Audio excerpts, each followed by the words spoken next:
இல்லை சந்தர்ப்பவாத ஈவேராவா அப்படிங்கிற இந்த கருத்தரங்க முதல்ல விதைத்து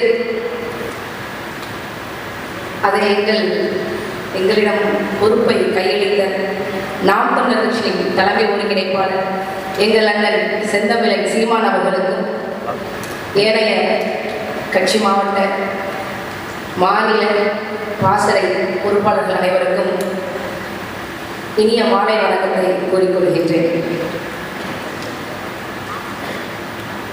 நம்முடைய மொழி ஞாயிறு தேவனைய பாவனர் அவர்கள் சொல்றாங்க. என்ன சொல்றாங்க அப்படின்னா, தொன்மை, முன்மை, எண்மை, ஒன்மை, இளமை, வளமை, தாய்மை, தூய்மை, செம்மை, உண்மை, தனிமை, இனிமை,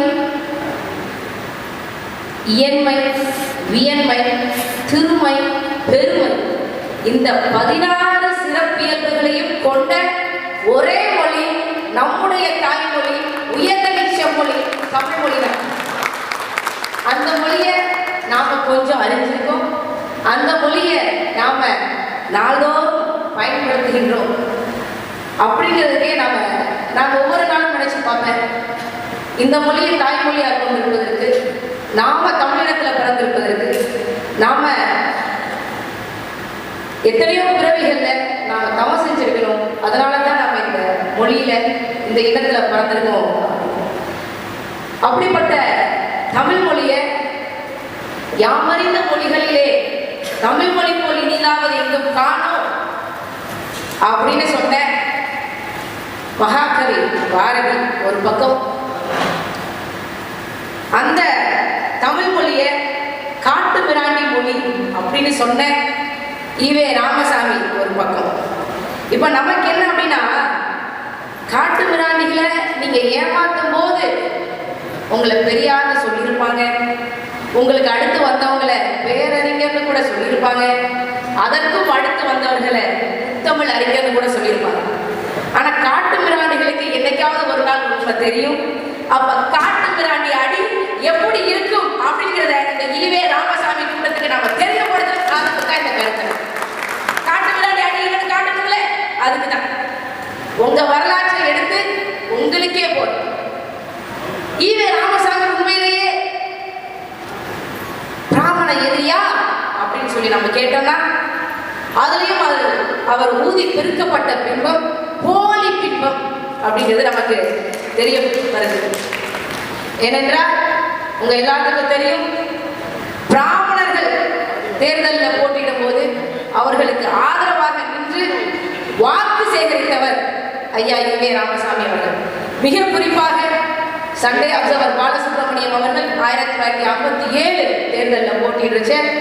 அவருக்கு எதிராக நம்ம எல்லாத்துக்கும் தெரியும், டிடிகே பிரஸ்டிஜ் குக்கர் கம்பெனியோடைய முதலாளி டிடி கிருஷ்ணமாச்சாரி போட்டியிடுறாரு.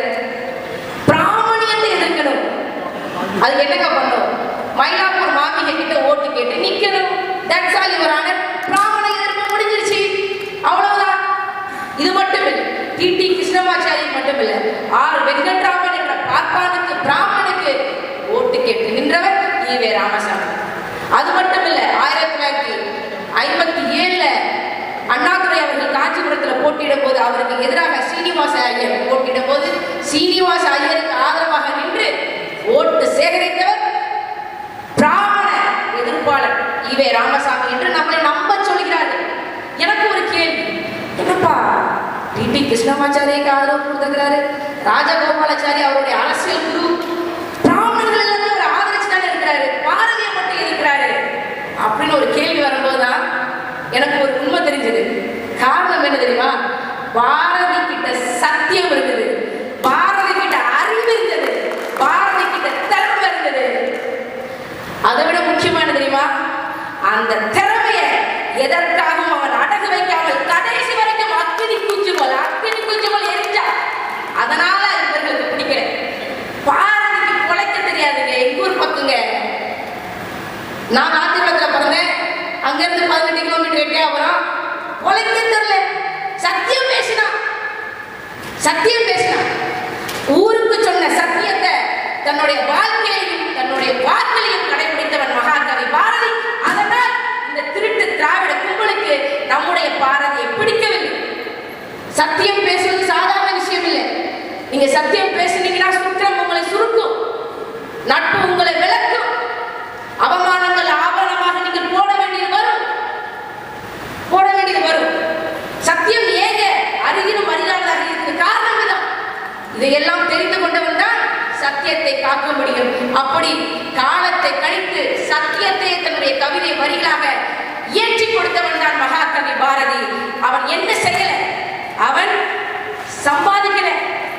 இப்ப மட்டும் யோசிச்சு பாருங்க, பாரதிக்கு மட்டும் ஒரு அறக்கட்டளை இருந்து, மகாகவி அறக்கட்டளை ஒரு அறக்கட்டளை இருந்து, அதுல சாகும்போது ஐயா ஈவே ராமசாமி மாதிரி 125 கோடி ரூபாய் சொத்து சேர்த்து வச்சு, அதுக்கப்புறம் 50 வருஷம் கழிச்சு அது 1 லட்சம் கோடி ரூபாய்க்கு சொத்தாக இன்னைக்கு மகாகவி பாரதிக்கு அறக்கட்டளையின் சொத்துக்கள் இருந்தா நம்மை விட பாரதியை தூக்கி கொண்டாடி இருப்பார்கள் இந்த திருட்டு திராவிட கூட்டம்.